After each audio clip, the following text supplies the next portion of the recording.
안녕하세요, 한강민입니다. 2022년 1월부터 시작된 미국 주식 조정은 길어지면서 미국 주식 투자자들에게 참으로 가혹한 시간이 이어지고 있습니다. 특히나 지난 한 주는 매일같이 하락을 했다고 할 수 있을 정도로 힘든 시간이었고, 오랜만에 나스닥이 하루에 5% 이상 빠지는 경험도 해볼 수가 있었죠. 덕분에 나스닥 기준으로 미국 증시는 전고점 대비 무려 29.2%나 하락하기도 하였습니다. 사실 이쯤 되면 조정이 아니라 폭락장이라고 봐도 무방할 정도인데요. 공포 탐욕 지수가 무려 6으로 코로나 대폭락기 때 찍었던 7보다도 더 낮은 수치가 나온 것입니다. 그만큼 우리는 훗날 역사적 조정 중 하나로 기억될 하락장의 파도 안에 있다고 해도 과언이 아닙니다. 이렇게나 주가가 빠지는 건 지난 20년간 5번밖에 없었기 때문이죠. 지난 100년간 미국 주식시장에는 수많은 폭락장이 있었습니다. 만약 우리의 나이가 100살이 넘고 우리가 100년 넘게 미국 주식을 해오고 있다고 가정할까요? 그러면 우리는 지금 적어도 7번의 대폭락 그리고 수십 번 이상의 조정을 경험했을 것입니다. 오늘은 한번 100년 동안 미국 주식시장에 있었던 폭락의 역사를 간단히 알아보려 합니다. 10년 동안 있었던 7번의 대폭락 사건, 이를 정리하면 다음과 같습니다. 우선 증시 역사상 가장 큰 하락 중 하나였던 1929년부터 1932년까지 진행된 경제 대공황이 있으며 중동전쟁 그리고 유가 급등과 함께 촉발된 1차 오일 쇼크, 하루 만에 다우지수가 22.6%나 폭락한 블랙 먼데이가 있죠. 거기에 더해 나스닥 IT 기술주의 버블이 완전히 깨져버렸던 IT 닷컴 버블 붕괴에 이어 미국 금융계를 시작으로 전 세계의 경제가 무너진 세계 금융위기, 미중 무역전쟁, 그리고 마지막으로 코로나19 팬데믹에 대한 공포로 만들어진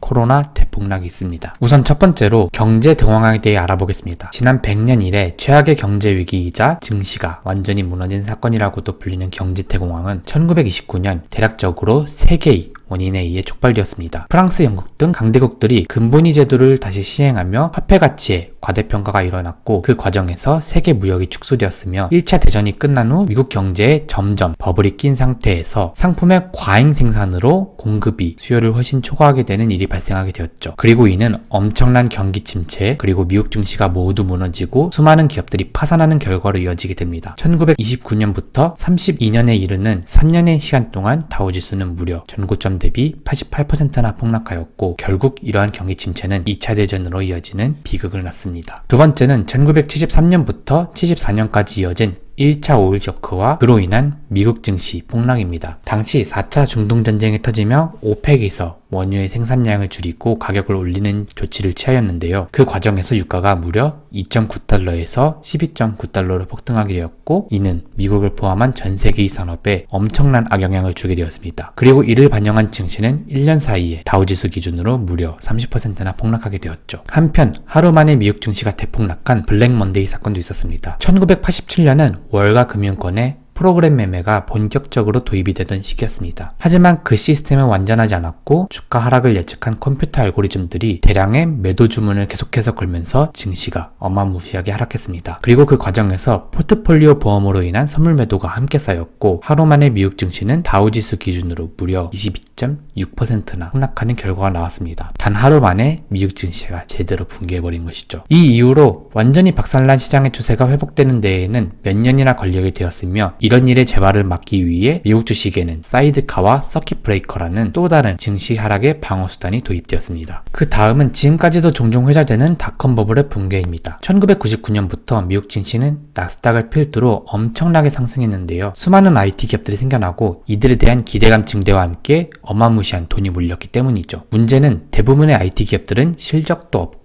그리고 실체도 없었다는 것입니다. 그리고 2000년부터 결국 실적이 뒷받침되지 못한 채 기대감만으로 오르던 미국 증시의 버블이 깨지기 시작했습니다. 당시 나스닥은 무려 72%나 폭락하였고, 나스닥의 평균 P는 175에서 35%로 하락하게 되었습니다. 이후 나스닥 지수가 전고점을 회복하는 데에는 15년이라는 어마무시한 시간이 소요되었죠. 2008년부터 2009년까지 이어진 세계 금융위기는 아마 모두가 알 것입니다. 닷컴 버블 이후 미국 증시에 닥쳤던 최악의 증시 위기 로 당시 나스닥 지수가 55%나 폭락하였습니다. 미국의 4대 투자은행 중 하나였던 리먼 브라더스의 파산과 함께 미국 주택시장에 끼었던 서브프라임 모기지의 버블이 붕괴된 것이 가장 큰 원인이었으며, 이 또한 회복되는데 몇 년이 걸렸을 정도로 힘든 폭락장 중 하나였습니다. 한편 2018년부터 2019년까지 이어진 증시 조정은 다른 녀석들보다는 약하지만 그래도 최근에 있었던 조정 중 하나입니다. 바로 미중 무역전쟁과 함께 미국의 기준금리 인상, 거기에 더해 양적 긴축이라는 강력한 긴축 정책이 더해지면서 일어난 조정인데요. 이때 미국 증시는 나스닥 기준으로 무려 23.6%나 하락하였고 1년이 다 지나서야 다 회복되는 모습을 보였습니다. 그리고 코로나19 팬데믹에 대한 전 세계적 공포의 확산으로 1개월도 안 되는 기간 사이에 미국 증시가 30%나 폭락한 코로나 팬데믹 조정이 있었고 지금은 그레이트 리셋이라고도 불리는 조정을 우리가 직접 겪고 있죠. 전쟁으로 인하여 치솟은 에너지와 원자재 가격 그리고 이와 함께 진행되는 광범위한 인플레이션이 미국의 급격한 금리 인상과 긴축 정책으로 이어지게 되었고 경기 침체에 대한 공포와 함께 미국 증시는 현재 최고점에서 최저점까지 나스닥 기준으로 무려 29%라는 하락률을 기록한 상태입니다. 참 힘든 시간입니다. 분명 미국 주식을 오래 하다 보면 앞서 알아보았던 것처럼 우리는 수많은 조정과 폭락장을 경험하게 될 것입니다. 그럼에도 불구하고 말이죠. 미국 증시는 결국 우상향하는 모습을 보여왔습니다. 그리고 100년이 넘는 시간 동안 계속해서 위를 향해왔죠. 그렇기 때문에 우리도 결국 지금의 고통을 버티면 다시 위로 향할 수 있을 거라는 믿음과 확신을 가질 수가 있는 것이죠. 물론 공포에 질려서 지금 시장을 떠날 수도 있습니다. 그리고 그 과정에서 운 좋게 지금보다 더한 파도를 피할 수도 있겠죠. 하지만 앞으로도 경험하게 될 위기에서 우리가 언제나 파도를 피할 수는 없을 것입니다. 결국 워렌 버핏, 피터 린치 등 수많은 투자의 대가들이 말했던 것처럼 주식 투자는 인내심이 필요한 시간과의 싸움인 것이죠. 언제나 증시가 폭락하고 난 이후에는 새로운 기회의 장이 열렸습니다. 누군가에게는 새로운 기회가 될 수도 있는 지금의 시간, 그 시간을 어떻게 보내고 잡느냐에 따라서 앞으로 몇 년 후의 결과는 많이 달라져 있을 듯 합니다.